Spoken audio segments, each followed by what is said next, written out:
जय हिंद दोस्तों। मैं हूं मेजर मोहम्मद अली शाह और मेरे को बड़ी खुशी हो रही है कि मैं ऐसी शख्सियत के साथ अभी गुफ्तगू में होऊंगा जिनको तारुफ की जरूरत नहीं है। जी हाँ, आप सबने इनको देखा हुआ है यूट्यूब पे, वीडियोस में, रेसलिंग में।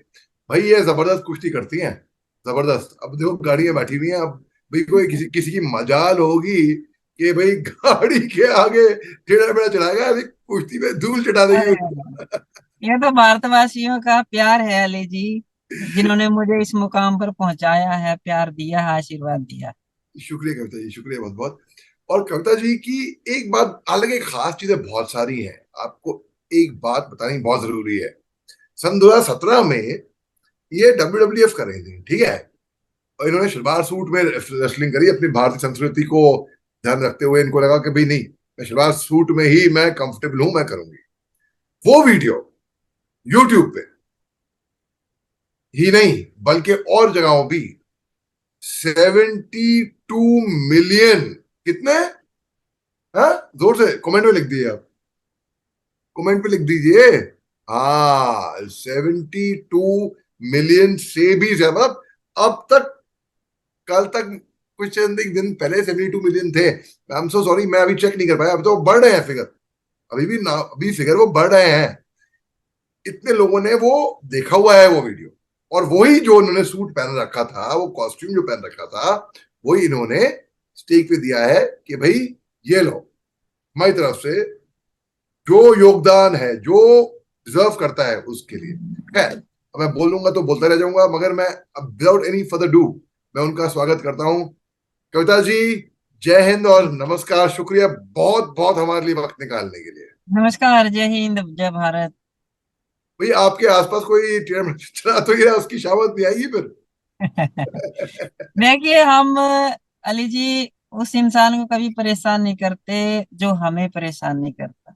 लेकिन अगर हमें कोई परेशान करेगा बिना मतलब, तो फिर हम बर्दाश्त नहीं ओए, करते। भाग रहा हूँ।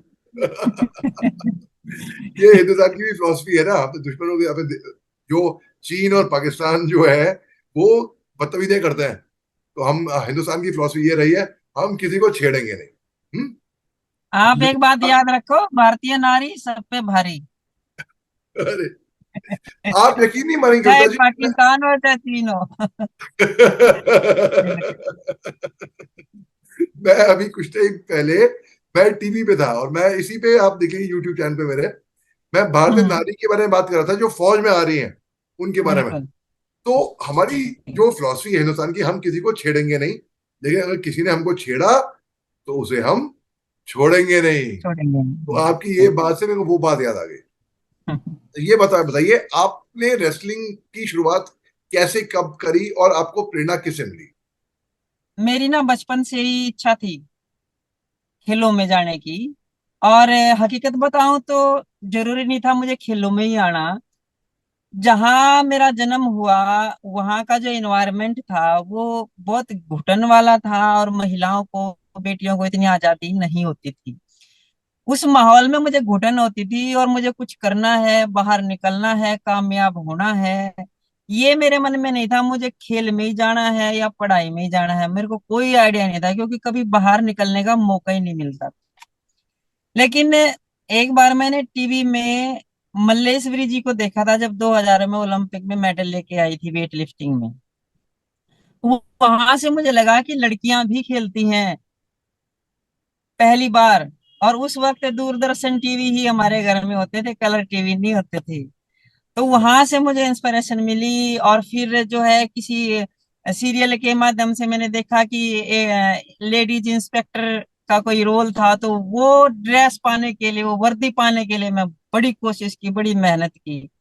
वहां से मेरी जर्नी स्टार्ट हुई थी। गांव में खेलना शुरू किया, स्कूलों में खेलना शुरू किया, धीरे धीरे स्टेट लेवल तक गए। परिवार में थोड़ी परमिशन भी नहीं मिलती थी, उनको मनाया।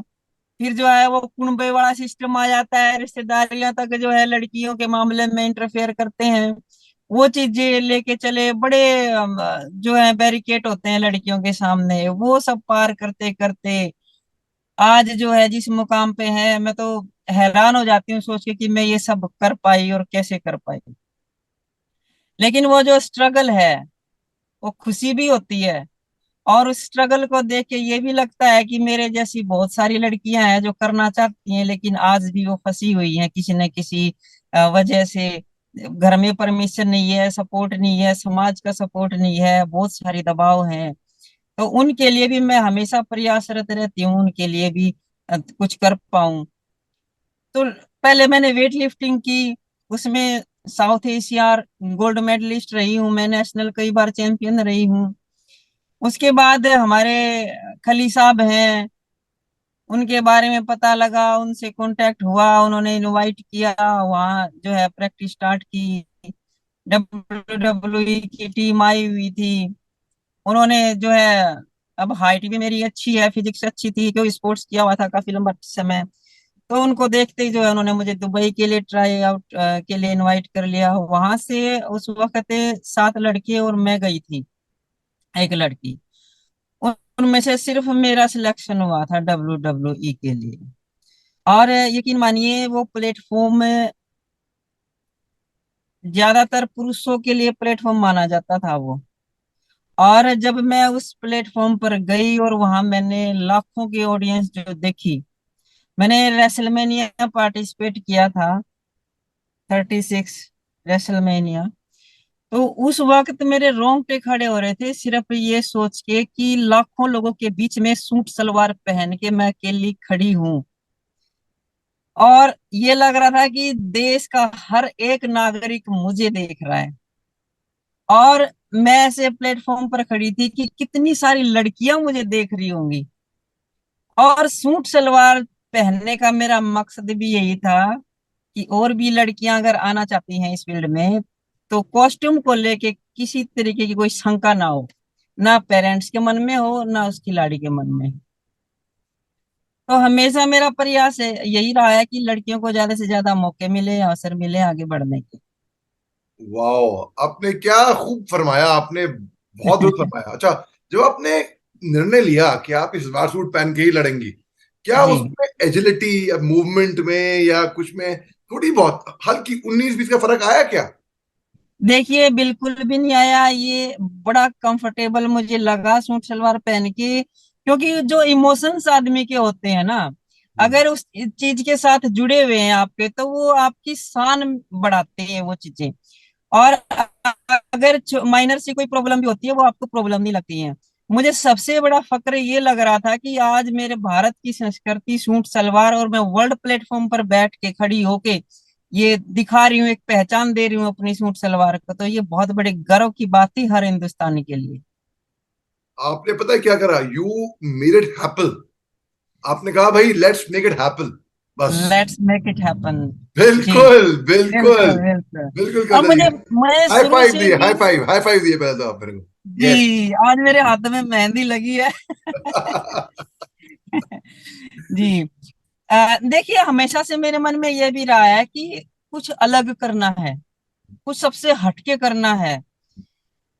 शुरू से ही भीड़ में चलने का भी मेरा ज्यादा वो नहीं रहा है। हमेशा मुझे अपने दम पे, अपनी मेहनत के दम पे कुछ हासिल करना है, और अलग राह चल के। क्योंकि जब लड़की किसी काम करने के लिए चलती है ना, उसके रास्ते में अनचाहे इतने लोग समस्याएं पैदा करते हैं। हम्म। और खास बात ये रही कि जितने बैरियर, जितने अड़चन, जितने स्ट्रगल आए, उनको उतनी मजबूती से मैंने उनका सामना किया। और आदत ऐसी हो गई है, जब तक मैं कोई काम करती हूँ, कोई अड़चन पैदा ना होना, उस काम करने में मजा ही नहीं आता मुझे। अरे वाह, वाह वाह। आपकी जो कहानी है ना, जो आपने बताया, ऐसे एक कविता याद आई मेरे को। ये जी, सोहनलाल द्विवेदी की कविता है, ठीक है? जी, और ये उन सब बाकियों के लिए भी है जो अभी हमको देख रहे हैं। जो जी, आपका जो कॉस्ट्यूम जो है रेसलिंग का, जो आपने पहना था, वो जी, देखने की चाहत में है। तो ये जी, सोहनलाल द्विवेदी ने कहा था, जो कि हरिवंश बच्चन राय साहब के नाम से मशहूर हो गई थी सोशल मीडिया पे, क्योंकि अमिताभ बच्चन साहब ने ये कविता कौन बनेगा करोड़पति के शो पे कही थी। बिल्कुल बिल्कुल लग गया बिल्कुल। कि ये हरिवंश बच्चन राय साहब की कविता है, लेकिन बाद में अमिताभ बच्चन साहब ने इसको क्लैरिफाई करा, ट्वीट भी करा, ये बोल के कि ये दरअसल कविता है सोहनलाल द्विवेदी की। वो लिखते हैं, लहरों से डरकर नौका पार नहीं होती, कोशिश करने वालों की हार नहीं। कभी हार नहीं होती, बिल्कुल। एक नन्ही चींटी जब दाना लेकर चलती है, चढ़ती दीवारों से 100 बार फिसलती है, मन का विश्वास, रगों में साहस भरता है, चढ़कर गिरना, गिरकर चढ़ना ना खाता है। मेहनत उसकी आखिर बेकार नहीं होती, कोशिश करने वालों की हार नहीं होती। चुपकियां, सिंधु बिल्कुल पे बिल्कुल। गोताखोर लगाता है, जा जाकर खाली हाथ लौट आता है। मिलते नहीं सहेजे मोती गहरे पानी में, बढ़ता दुगना उत्साह इसी हैरानी में।